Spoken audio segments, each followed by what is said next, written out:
wabarakatuh. Perkenankan saya akan menyampaikan pernyataan Menko Polhukam mewakili pemerintah untuk menyikapi penolakan telusur kontak di mana ini sudah sangat yang dilakukan oleh seorang yang sehingga kita juga seharusnya bisa memberi keterangan secara terbuka. Kami baru saja rapat bertujuh, dipimpin saya sendiri selaku Menko Polhukam, didampingi atau peserta rapatnya adalah Kepala BNPB, Ketua Satgas Penanggulangan COVID-19 Pak Doni Monardo, lalu didampingi juga oleh Dirjen P2P Kementerian Kesehatan, kemudian ada Dirjen Imigrasi Kementerian Hukum dan HAM, kemudian didampingi juga oleh Kadifkum, Kepala Divisi Hukum, Mabes Polri, dan Jam Intel dari Kejaksaan Agung Republik Indonesia serta dari Badan Intelijen Negara. Isi pernyataannya sebagai berikut. 1. Seperti yang sudah disampaikan oleh Kepala Satgas Penanganan COVID-19, yakni Bapak Letjen TNI Doni Monardo, saya hendak menyampaikan beberapa hal terkait perkembangan terakhir. Pemerintah ingin menegaskan sekali lagi bahwa 1. Dalam situasi penularan COVID-19 yang masih terjadi, maka setiap warga negara hendaknya menjalankan protokol kesehatan, termasuk secara sukarela mau untuk dites, ditelusuri kontak eratnya, serta bersedia menjalani perawatan atau karantina jika positif tertular virus corona. 2. Pelaksanaan 3T yaitu testing, tracing, dan treatment di samping merupakan upaya pencegahan melalui 3M, memakai masker, menjaga jarak, dan mencuci tangan, adalah merupakan tindakan kemanusiaan dan non-diskriminatif, sehingga siapapun wajib mendukungnya. Pelaksanaan 3T dilaksanakan oleh petugas kesehatan yang dapat mengakses informasi dan data pasien maupun kontak eratnya dalam rangka mencegah terjadinya penularan. Data tersebut tidak untuk disebarkan kepada publik, melainkan hanya untuk kepentingan penanganan kasus. Yang ketiga, kami sangat menyesalkan sikap Saudara Muhammad Rizik Syihab yang menolak untuk dilakukan penelusuran kontak, mengingat yang bersangkutan pernah melakukan kontak erat dengan pasien COVID-19. Kami meminta sekali lagi kepada masyarakat luas, siapapun itu, untuk kooperatif sehingga penanganan COVID-19 berhasil. 4.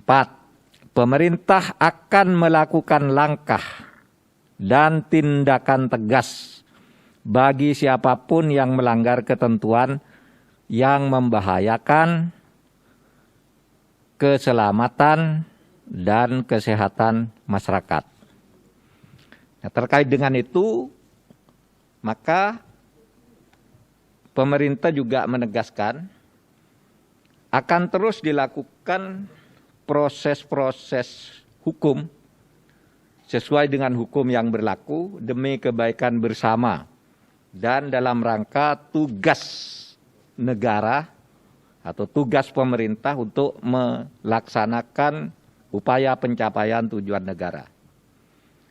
Berdasarkan Undang-Undang Nomor 36 Tahun 2009 tentang kesehatan, memang ada ketentuan hak pasien untuk tidak membuka atau untuk meminta agar catatan kesehatannya itu tidak dibuka. Artinya itu dilindungi. Setiap pasien berhak untuk meminta agar rekod kesehatannya tidak dibuka kepada umum. Itu berdasar Undang-Undang Nomor 36 Tahun 2009. Tetapi di sini berlaku dalil lex specialis derogat legi generalis. Bahwa kalau ada hukum khusus, maka ketentuan yang umum seperti itu bisa disimpangi atau tidak harus diberlakukan. Ada ketentuan khusus bahwa dalam keadaan tertentu menurut Undang-Undang Nomor 29 Tahun 2004 tentang praktik kesehatan dan menurut Undang-Undang Nomor 4 Tahun 1984 tentang wabah penyakit menular, maka medical record atau catatan kesehatan seseorang bisa dibuka dengan alasan-alasan tertentu. Bahkan juga siapa yang menghalang-halangi petugas untuk melakukan upaya menyelamatkan masyarakat, di mana petugas itu melakukan tugas pemerintahan, maka siapapun dia bisa diancam juga dengan ketentuan Kitab Undang-Undang Hukum Pidana pasal 212 dan 216. Jadi ada perangkat hukum di sini yang bisa diambil oleh pemerintah.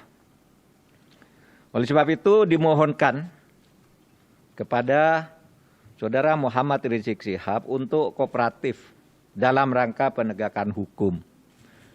Kalau merasa diri sehat, tentunya tidak keberatan untuk memenuhi panggilan aparat hukum, memberikan keterangan-keterangan yang diperlukan demi keselamatan bersama.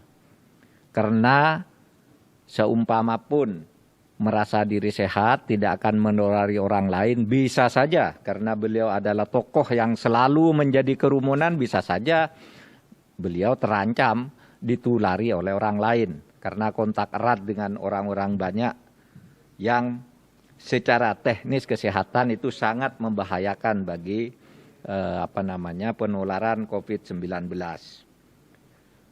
Khusus untuk rumah sakit UME dan Mercy itu juga akan dimintai keterangan.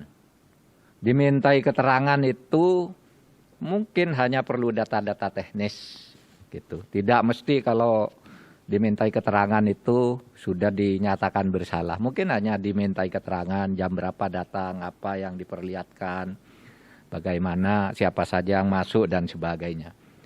Jadi tidak harus dianggap dia telah melanggar undang-undang, tetapi dimintai keterangan itu harus datang, harus kooperatif.